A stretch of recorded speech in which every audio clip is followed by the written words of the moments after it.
ढंग से आवाज नहीं आ रही है। जय बिहार, जय बिहार, जय बिहार। बहुत बहुत धन्यवाद। ए भाई, बहुत दिन से जन सुराज अभियान चल रहा है, 2-2.5 बरस से चल रहा है। हम लोग पूछ रहा है दल कहिया बनेगा, तो आज दल बनाने के लिए आप जुटे हैं। तो एक बार स्वागत कीजिए, ऊपर वाले का शुक्रिया अदा कीजिए। चुनाव आयोग की तरफ से जन सुराज को आधिकारिक तौर पर जन सुराज पार्टी के तौर पर स्वीकार कर लिया गया है।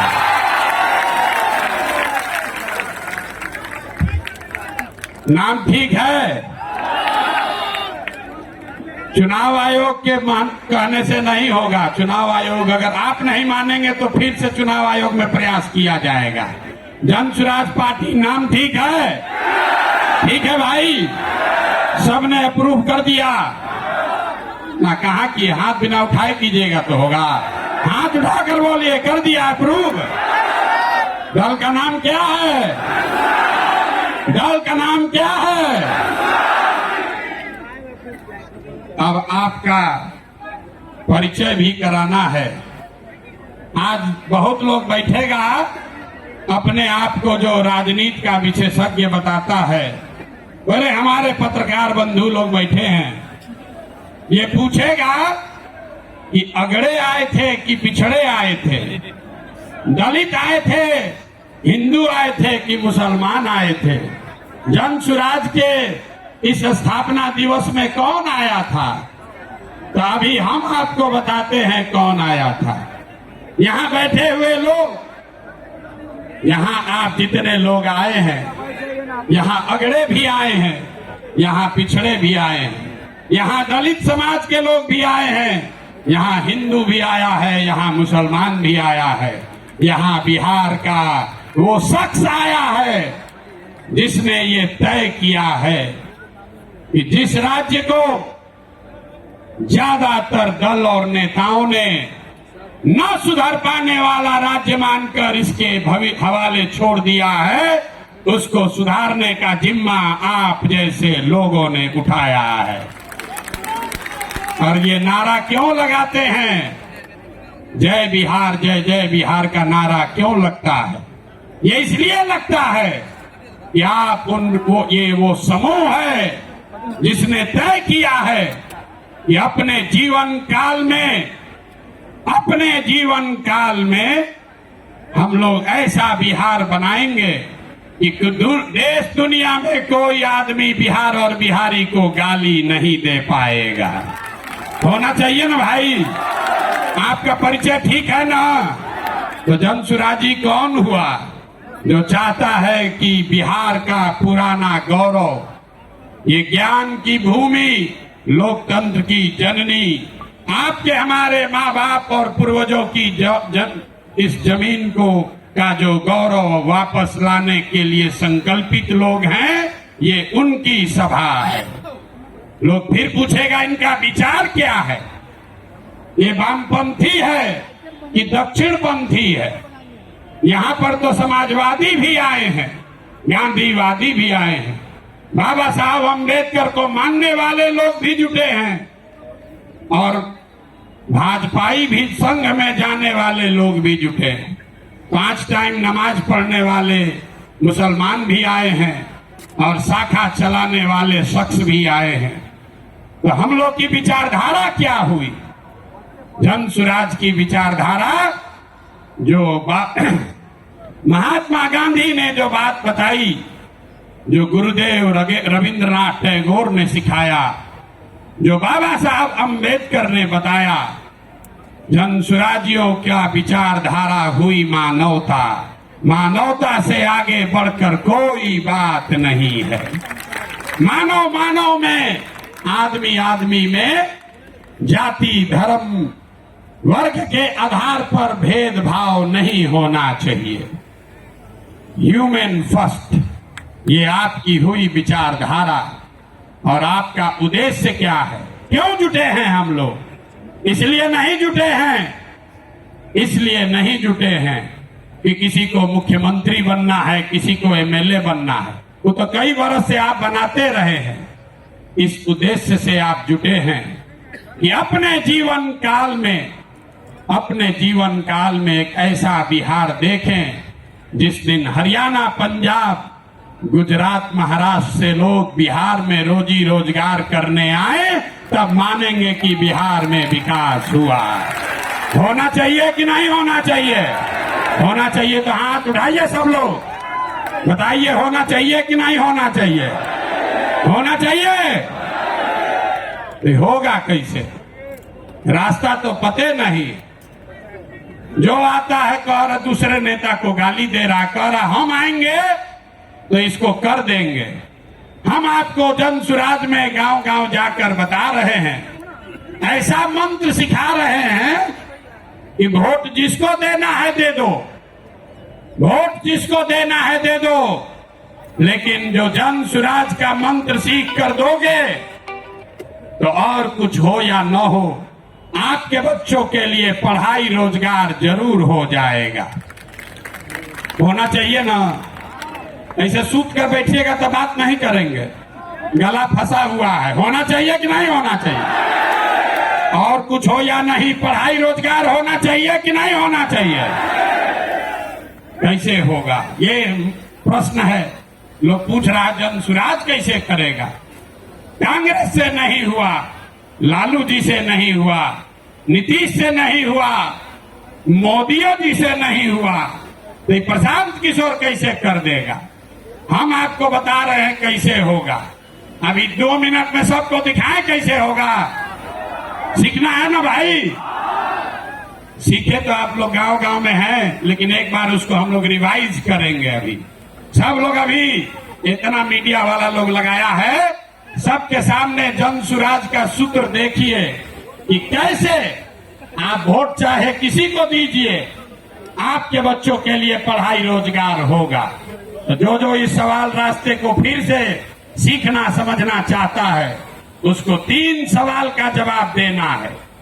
जितने लोग आप यहाँ बैठे हैं, खड़े हैं, इधर भी और इधर भी, सबको हाथ उठाकर बताना है बिहार में और कुछ हो या न हो, आपके हमारे सबके बच्चों के लिए अच्छी शिक्षा और रोजगार होना चाहिए या नहीं होना चाहिए? उठाइए हाथ, जोर से बोलिए, वीडियो में रिकॉर्ड होना चाहिए। होना चाहिए कि नहीं होना चाहिए? होना चाहिए। अरे भाई, आप तो सब लोग इतना समझदार है, तो हुआ कैसे नहीं? तो अब जितने लोग आप यहाँ आए हैं, सब आदमी एक बार जरा अपने अपने बच्चों का चेहरा याद कर लीजिए, अपने अपने बच्चों का चेहरा याद कर लीजिए और जरा सोच कर बताइए कि आपने अपने जीवन में, किसने अपने जीवन में अपने बच्चों के पढ़ाई और रोजगार के लिए एक बार भी वोट दिया है? देखिए पूरा सन्नाटा, देखिए सन्नाटा। यहां सब लोग चाहते हैं कि पढ़ाई या रोजगार होना चाहिए, लेकिन पढ़ाई या रोजगार आज तक मिला नहीं। और क्यों नहीं मिला? क्योंकि आपने उसके लिए वोट नहीं दिया। अब कोई खड़ा होके कहेगा, आप में से कई लोग बहुत विद्वान हैं, वो कहेगा, ए भैया, बिहार में तो सब नेता धूर्त है, बदमाश है, सबको ठगा है, इसका क्या गारंटी है कि अगर हम लोग पढ़ाई रोजगार के लिए वोट देंगे तो ये हम लोग को मिल जाएगा?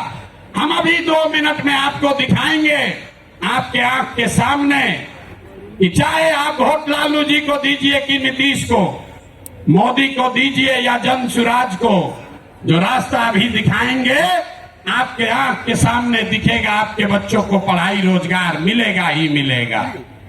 सब लोग जरा सोच के बताइए, सही बात बोलेंगे तो हाँ बोलिएगा जोर से, गलत बोलेंगे तो ना बोलिएगा। पूरे बिहार में, आपके गांव पंचायत में भी बहुत सारे लोगों ने 5 किलो अनाज के लालच में मोदी जी को, भाजपा को वोट दिया है।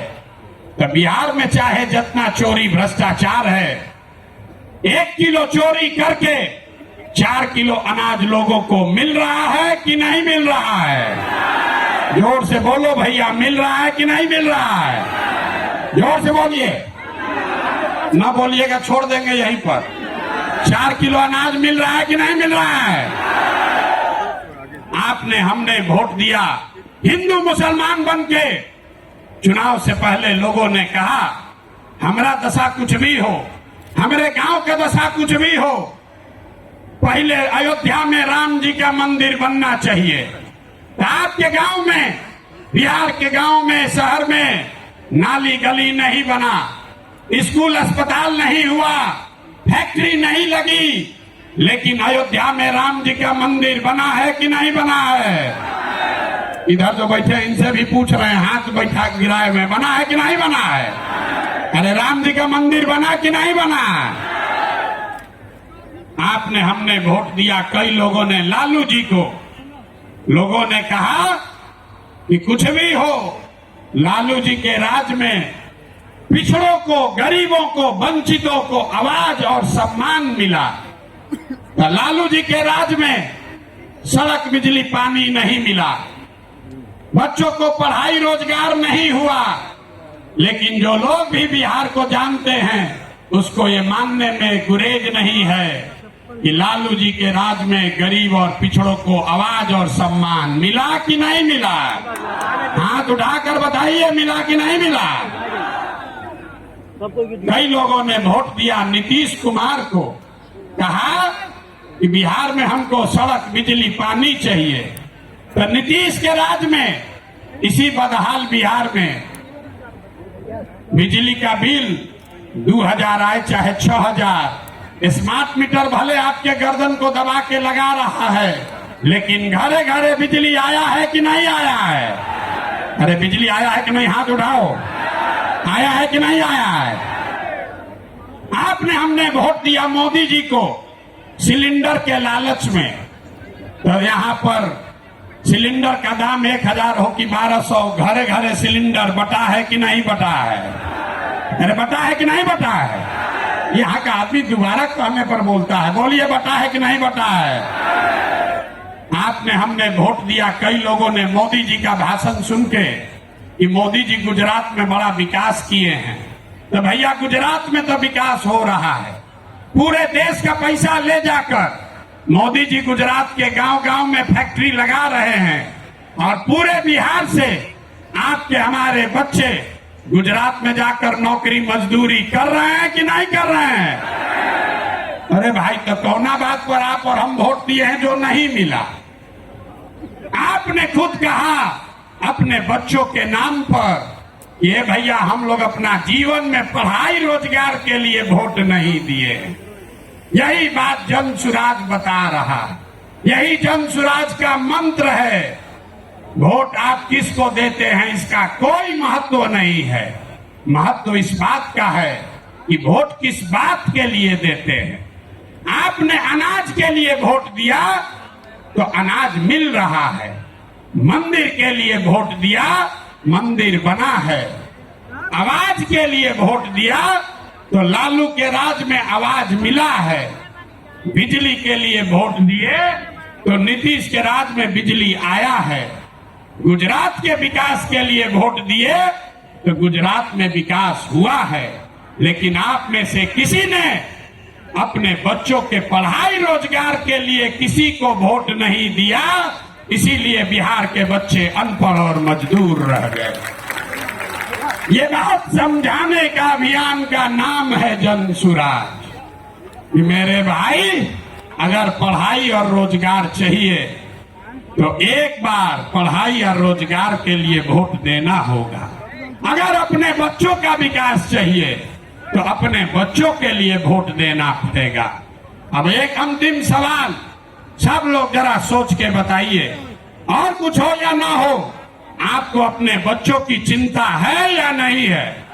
उठाइए हाथ और दिखाइए, है कि नहीं है? सब लोग हाथ उठाकर बताइए भैया, है कि नहीं है? तो बच्चों का भविष्य कैसे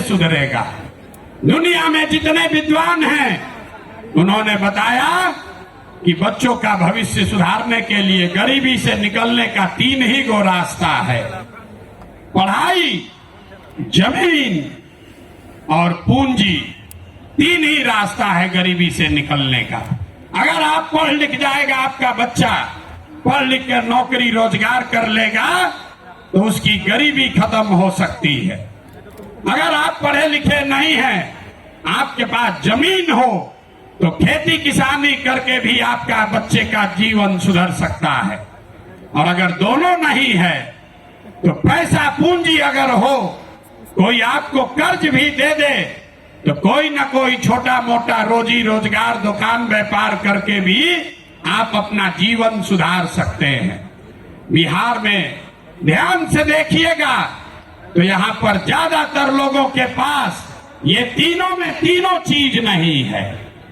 यहाँ रहने वाले जितने गरीब लोग हैं उनके बच्चों के पास पढ़ने का कोई सुविधा ही नहीं है। गरीब का बच्चा जा रहा है पढ़ने, वहां पढ़ता नहीं है, खिचड़ी खाया और घरे चला आया। कॉलेज में खिचड़ी नहीं बट रहा है लेकिन वहां से डिग्री बट रही है। बिहार के शिक्षा व्यवस्था का हाल ये है, स्कूल से खिचड़ी और कॉलेज से डिग्री बट रहा है, पढ़ाई दोनों में कहीं नहीं हो रहा है। तो अगर पढ़ाई चाहिए क्योंकि यही रास्ता है गरीबी से निकलने के लिए, तो बिहार में सबसे ज्यादा पैसा शिक्षा पर खर्च होना चाहिए। इसलिए जनसुराज कह रहा है कि जब हमारी व्यवस्था बनेगी तो 1 घंटा के अंदर शराबबंदी को उठाकर फेंक देंगे। 1 घंटा के अंदर शराबबंदी को उठाकर फेंक देंगे। अब लड़का को बुझाया नहीं कि भैया शराबबंदी और पढ़ाई का क्या लेना देना, हम बताते हैं क्या लेना देना है। अगर बिहार में विश्व स्तरीय विश्व देश का सबसे अच्छा शिक्षा व्यवस्था बनाना है तो 5 लाख करोड़ रुपया चाहिए। 5 लाख करोड़ रुपया चाहिए अगले 10 वर्ष में, तो देश का सबसे अच्छा शिक्षा व्यवस्था बिहार में बना दिया जाएगा। और ये 5 लाख करोड़ रुपया आएगा कैसे? ताली मत बजाइए, समझिए। जो शराबबंदी हटाएंगे तो ये तय किया कि शराब से आने वाला टैक्स का पैसा वो बजट में नहीं जाएगा, नेताजी के सुरक्षा के लिए नहीं खर्चा होगा, सड़क बिजली पानी के लिए नहीं होगा। जितना शराबबंदी के टैक्स का पैसा होगा अगले 20 वर्ष बिहार में सिर्फ और सिर्फ नई शिक्षा व्यवस्था बनाने के लिए खर्च किया जाएगा। अब समझ में आया काहे हटाना चाहते हैं? हर बरिस 20,000 करोड़ रुपया शराबबंदी के चलते नुकसान हो रहा है, तो 20 बरस के पैसे को, शराब के टैक्स को अगर आप नई शिक्षा के व्यवस्था के लिए खर्चा करें तो 4 लाख 5 लाख करोड़ रुपया बिहार के बच्चों के मुस्तकबिल को बदलने के लिए उपलब्ध हो जाएगा। तो अब आपकी सभा में पूछ रहे हैं, बताइए ये योजना लागू होना चाहिए कि नहीं लागू होना चाहिए? ना, जोर से बोलिए। शराबबंदी हटाकर उस पैसे से नई शिक्षा व्यवस्था बनाना चाहिए कि नहीं बनाना चाहिए? ना बोले, हाथ ना उठ रहा है अभी, हाथ उठाकर बोलिए जोर से। ना, जिसको ना बोलना है ना बोलो, बोलिए हटना चाहिए कि नहीं हटना चाहिए? हटना चाहिए। तो हम ये नहीं कह रहे हैं कि शिक्षा व्यवस्था बनाएंगे, उसका रास्ता भी आपको बता रहे हैं। 5 लाख करोड़ रुपया जुटाएंगे इसी बिहार से और ऐसी शिक्षा व्यवस्था बनाएंगे कि पूरे देश से लोग जैसे नालंदा विक्रमशिला में पढ़ने आते थे वैसे यहीं पर पढ़ने आएंगे, तभी बिहार ज्ञान का भूमि फिर से बनेगा। होना चाहिए ना? एक बार जोर से ताली बजाइए, तो बजाइए जोर से ताली। ना हुआ? अरे अपने बच्चों के शिक्षा व्यवस्था के लिए आप इतना ताली भी नहीं बजा रहे हो यार, जोर से बजाइए ताली। इस सदन में इस सदन ने इसको अप्रूव कर दिया ना, शराबबंदी जाएगा, नई शिक्षा व्यवस्था आएगी।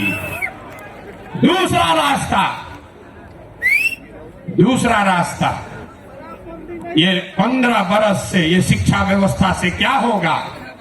0 से 15 साल, 15 साल से कम उम्र के आपके जितने बच्चे हैं वो इतना बढ़िया पढ़ लेगा कि उसको बिहार की व्यवस्था पर वो बोझ नहीं बनेगा। हम लोग सरकारी विद्यालय में पढ़े हैं, लेकिन हमको नाली गली नहीं चाहिए, हमको अनाज सरकार से मुफ्त में नहीं चाहिए, क्योंकि हम अपने पैर पर काबिल हो गए हैं। तो पहला लक्ष्य है कि 15 साल से कम उम्र के बच्चों के लिए इतनी अच्छी शिक्षा व्यवस्था बना दी जाए कि आने वाली पीढ़ी में कोई बच्चा बिहार की व्यवस्था पर बोझ न बने। लेकिन जो 15 साल से ज्यादा हो गया, अब तो कैसे पढ़ेगा? वापस नहीं पढ़ सकता है। तो उसके लिए जन सुराज का दूसरा सूत्र है, 15 साल से 50 साल के उम्र तक के लोगों को जो फिर से वापस जाकर पढ़ाई नहीं कर सकता है, उसके लिए जन सुराज का मंत्र है, हर हाथ में उसको सरकारी नौकरी मिले या न मिले। हम कह रहे हैं कि साल भर में पलायन रोक देंगे, लोग कह रहा है कैसे रोक देगा? अभी इसी सभा में बताते हैं कैसे रोक देंगे। जन सुराज का मंत्र है, सरकारी नौकरी मिले या न मिले, 10 से 12 हजार रुपया का रोजी रोजगार सबको मिलना चाहिए। और ये मिलेगा कैसे? ये मिलेगा पूंजी के ताकत से। ये पूंजी आएगा कहां से? हम मन से कह रहे हैं, हमको विशेष राज्य का दर्जा नहीं चाहिए, हम लोग भिखारी नहीं हैं। हम आपको बताते हैं रास्ता, हमको नहीं चाहिए दिल्ली की मेहरबानी। बिहार के लोगों में, आपके बाजुओं में, हम लोग के दिमाग में सरस्वती की इतनी कृपा है कि हम लोग अपना रास्ता खुद बनाएंगे। वो लोग हमको क्या देगा? बिहार से हम लोग उनकी मदद करेंगे। तो रास्ता आपको बताते हैं। पिछले साल बिहार में हमने बिहार की जनता ने बिहार के बैंकों में पैसा जमा किया, 4,61,000 करोड़ रुपया। हमने मिलकर कितना पैसा जमा किया? 4,61,000 करोड़। और बैंकों ने हमको ऋण कितना दिया, लोन कितना दिया? 1,61,000 करोड़। बाकी 3 लाख करोड़ रुपया कहां गया? ये कोई चर्चा नहीं कर रहा। हम आपको बताते हैं कहां गया। बैंकों ने ये पैसा, आपका हमारा गरीब बिहार का पैसा यहां से उठाकर गुजरात में, तमिलनाडु में, कर्नाटक में, आंध्र प्रदेश में भेज दिया। रिजर्व बैंक का आंकड़ा है, वो कहता है कि बिहार में अगर 100 रुपया लोग जमा करते हैं बैंक में, तो बैंक वाला 40 रुपया वापस लोन देता है। और गुजरात में अगर गुजराती 100 रुपया बैंक में जमा करता है, तो उसको 90 रुपया वापस लोन मिलता है। तो अगर बिहार में बैंकों में जो पैसा हम लोग जमा कर रहे हैं, लोन के तौर पर 70% पैसा भी अगर वापस मिलने लगे, जो देश का विधान है, बैंकों को 70% पैसा वापस देना ही देना है, ताकि आप मोटरसाइकिल खरीद सकें, घर बना सके, बिजनेस कर सके, खेती कर सके। लेकिन बिहार में बैंक दे रहा है 40 पैसा। तो इसलिए ये तय किया गया कि बैंकों को ये मजबूर करेंगे कि तुम बिहार का पैसा ले जाकर गुजरात और तमिलनाडु में नहीं दे सकते हो। इसका फायदा क्या होगा? हर साल 2.5 लाख करोड़ रुपया, ध्यान रखिए, हर साल 2.5 लाख करोड़ रुपया बिहार के युवाओं को, यहाँ के किसानों को, यहाँ के महिलाओं को रोजी रोजगार करने के लिए लोन के तौर पर 4% सालाना ब्याज पर दिया जाएगा, ताकि हर आदमी अपने अपने घर में रोजी रोजगार कर सके। अब आप बताइए कि ये होना चाहिए कि नहीं होना चाहिए? हाथ उठाकर जोर से बताइए, कितने जोर से बोलिएगा? होना चाहिए कि नहीं होना चाहिए? हम लोग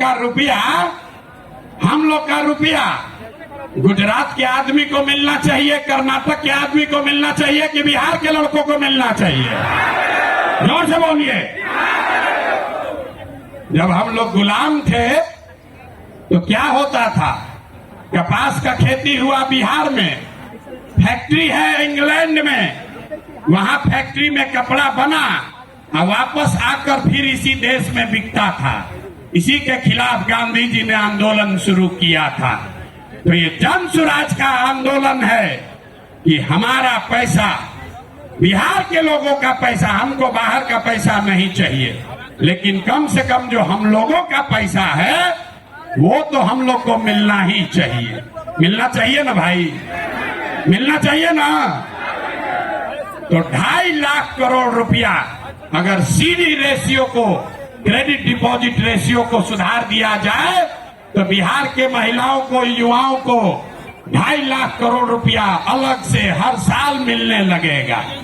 और तीसरा संकल्प, तीसरा रास्ता, बिहार में जितना बुजुर्ग आदमी है अब वो न पढ़ सकता है न रोजी रोजगार कर सकता है, तो जन स्वराज का संकल्प है कि 60 वर्ष से ज्यादा उम्र के हर महिला पुरुष को कम से कम 2,000 रुपया महीना पेंशन जरूर दिया जाए, ताकि कोई भी हम लोग का माँ बाप, चचा भैया, कोई गरीब आदमी कम से कम इज्जत से जरूर रह सके। आइए पूरा, अगर बिहार के सारे बुजुर्गों को ये याद रखिए, ये प्रशांत किशोर का जुबान है, अगर कह रहे हैं कि मिलेगा तो इसका पूरा गुणा गणित किए हैं।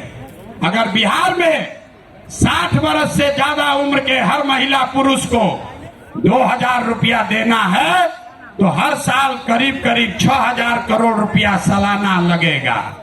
बिहार सरकार का बजट है 2.5 लाख करोड़ रुपया, तो 2.5 लाख करोड़ रुपया में से 6,000 करोड़ रुपया आपके हमारे बुजुर्गों के लिए खर्चा होना चाहिए कि नहीं होना चाहिए?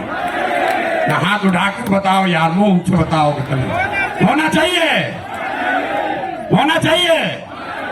तो ये तीनों स्कीम पास कर दिए ना, तीनों स्कीम पास कर रहे हैं ना, ये तीनों स्कीम पास हुआ ना, तो बच्चे का जीवन सुधरा पढ़ाई से, युवाओं का जीवन सुधरा पूंजी से, बूढ़ों का जिंदगी सुधरा 2,000 रुपया पेंशन से, बच गए हमारी महिलाएं और किसान। यहाँ का किसान बहुत परेशान है।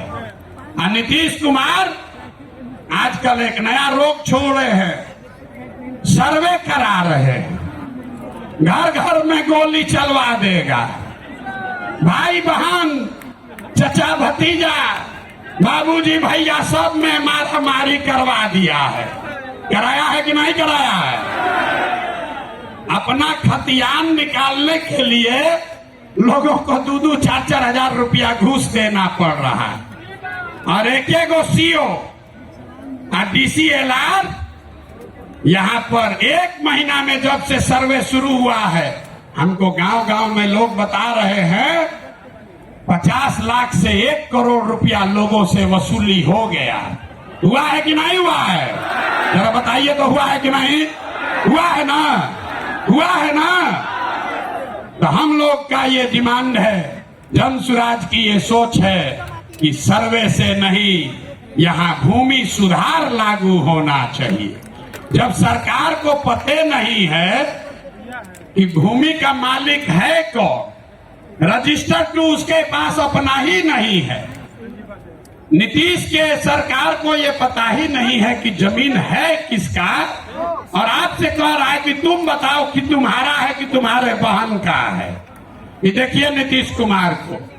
तो इसलिए किसानों की बदहाली दूर करने के लिए जन स्वराज का संकल्प है कि 5 वर्ष लगेगा, लेकिन यहाँ पर पूरी तरीके से भूमि सुधार लागू किया जाएगा, ताकि जमीन की प्रोडक्टिविटी को, ओनरशिप को ठीक किया जा सके। एक आंकड़ा याद रखिए, यहाँ समाजवाद की सरकार चली है, सामाजिक न्याय का बात हुआ है, लेकिन बिहार में 100 में 60 आदमी 100 में 60 लोग भूमिहीन हैं, उनके पास जमीन नहीं है। पूरे देश में 100 में सिर्फ 38 आदमी के पास जमीन नहीं है। लेकिन बिहार में भूमि सुधार लागू नहीं होने की वजह से 100 में 60 आदमी भूमिहीन है। इसलिए जन स्वराज का एजेंडा है कि अगर किसानों का जीवन सुधारना है तो सबसे पहले भूमि सुधार लागू करना है। और दूसरी बात, मजदूरी। खेती को, बिहार का जो खेती है वो खाने वाला खेती है, इसको कमाने वाला खेती अगर बनाना है तो लोगों को मदद देनी पड़ेगी। गांव देहात में हम लोग क्या कहते हैं, लोग कहता है कि भैया कटिया करने आए हैं, कमाने के लिए लुधियाना जाएंगे, रोपनी करने आए हैं, कमाने के लिए गुजरात जाएंगे। आदमी खेती करने आया है, कहता है कि हम खाने की व्यवस्था करने आए हैं, कमाने के लिए बाहर जाएंगे। तो इस व्यवस्था को बदलने के लिए जन स्वराज का मंत्र है कि खाने वाली खेती नहीं, कमाने वाला खेती होना चाहिए। और जितने लोग खाने वाला खेती, धान गेहूं को छोड़कर बढ़िया सब्जी मसाला का खेती में जाएंगे, उसके लिए मजदूरी मुफ्त कर दिया जाएगा। अब आदमी कहेगा ए भैया पैसा कैसे आएगा, तो जैसे पढ़ाई का आपको पैसा का रास्ता बताए, युवाओं को रोजगार का पैसा का रास्ता बताए, बुजुर्गों के पेंशन का पैसा का रास्ता बताया, तो वैसे ही आपको बता रहे हैं कि किसानों के लिए मजदूर मुफ्त कैसे मिलेगा। बिहार सरकार को हर साल अगर हम चाहें तो 10,000 करोड़ रुपया हम लोग को मनरेगा के तहत मिल सकता है। तो अगर मनरेगा के मजदूर को खेती से जोड़ दिया जाए, किसानों को खेती करने के लिए मनरेगा का मजदूर दे दिया जाए, तो बिना 1 रुपया एक्स्ट्रा खर्चा के हर वो किसान जो अपना खेती बेहतर करना चाहता है उसको मजदूर मुफ्त में मिलेगा और उसके लिए 1 रुपया खर्चा नहीं होगा। नुकसान किसका होगा? जो मनरेगा में 40% पैसा लोग कमा रहे हैं, उनका बड़ा भारी नुकसान होने वाला है। क्योंकि मनरेगा का मजदूर अगर सीधे किसान को मिल जाए तो किसान अपने मजदूर से काम भी कराएगा और उसकी आमदनी भी बढ़ेगी। अब एक अंतिम महिला बच गई। महिलाओं का अगर जीवन सुधारना है, सब महिला हमको गांव गांव में कही है भैया हमको रोजी रोजगार करने के लिए कुछ साधन दीजिए। तो हम लोगों ने तय किया कि बैंकों को ये कहा जाएगा कि जो भी महिला लोन लेना चाहती है रोजी रोजगार के लिए, उसको 4% सालाना पर 4%। अभी जो जीविका वाला चल रहा है इसमें 2-2.5% महीना का लगता है, सालाना 30% ब्याज। और हम लोग कह रहे हैं कि सिर्फ 4% सालाना पर हर वो महिला जो कोई न कोई रोजी रोजगार करना चाहती है उसको सरकारी गारंटी पर लोन दिया जाएगा और बाकी का 6% सरकार देगी। होना चाहिए ना भाई? तो एक बार जरा हाथ उठाकर बताइए, ये 5 एजेंडा पास कर रहे हैं आप? ये 5 एजेंडा पास कर रहे हैं ना? इसको आगे बढ़ाया जाए ना? ये 5 से भला होगा ना बिहार का? तो ये सब हो जाएगा तब न होगा जब सरकार बनेगा। सरकारें नहीं बनेगा तो खाली भाषण होगा। तो सरकार बनाने के लिए लोग कहे ये भैया पैदले चलते रहिएगा, पार्टियां न बनवाइए। तो पार्टी बन गया, पार्टी बन गई, लेकिन हमने आपसे वादा किया था कि हम इसके नेता नहीं बनेंगे। नेता तो कोई बिहार का लड़का ही बनेगा, कोई बिहार का बच्चा बनेगा। लोगों ने कहा कि आपके जितना तो कोई काबिल आदमी बिहार में मिलेगा नहीं।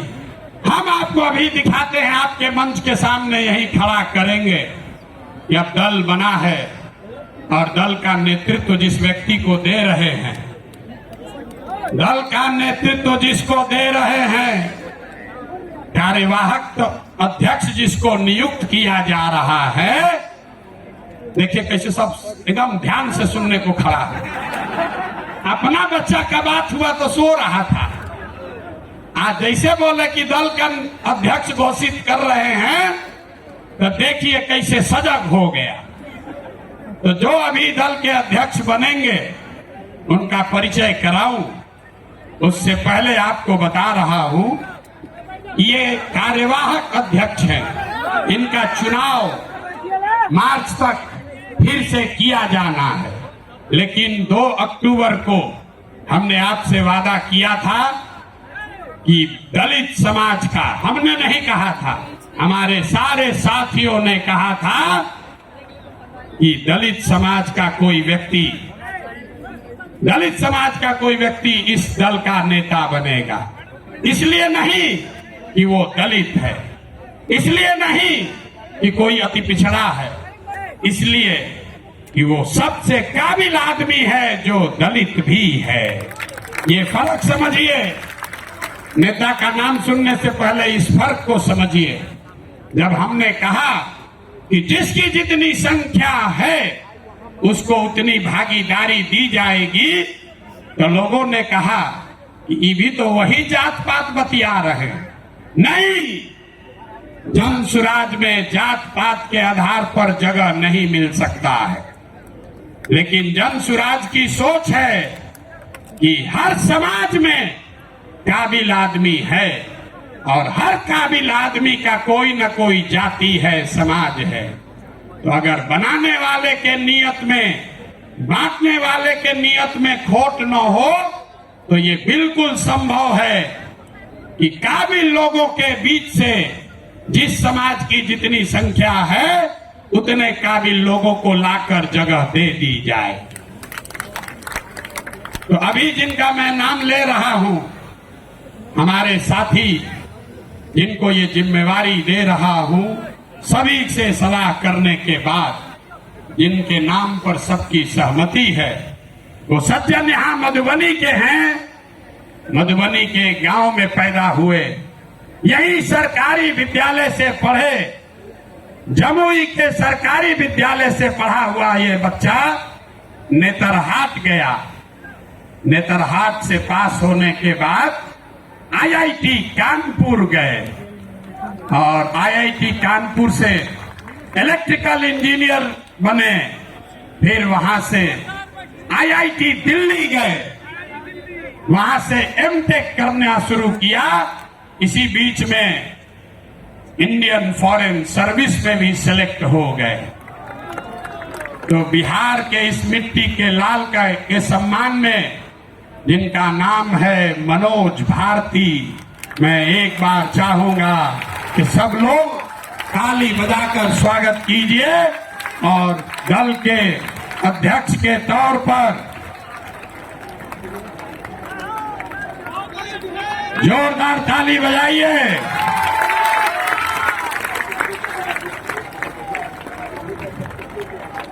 दल के अध्यक्ष के, कार्यवाहक अध्यक्ष के तौर पर मनोज भारती जी, जो अनुसूचित समाज के हैं, लेकिन ये प्रशांत किशोर से ज्यादा काबिल आदमी है।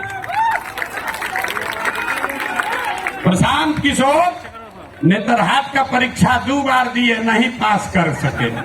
ये भाई साहब पास किए हैं। प्रशांत किशोर आईआईटी नहीं गए हैं, ये आईआईटी गए हैं। Prashant Kishor IAS, IPS, IFS नहीं हैं, ये सज्जन आईएफएस रहे हैं। 4 देशों में भारत के राजदूत रहे हैं, बिहार का गौरव बढ़ाया है। बेलारूस में, यूक्रेन में, इंडोनेशिया में, तिमोर लास्ते में, 4 देशों में ये भारत के राजदूत रहे हैं। और भारत में भारतीय समाज के फिलॉसफी पर एक बहुत अच्छी किताब भी लिखी है, ये आपको अपने शब्दों में बताएंगे।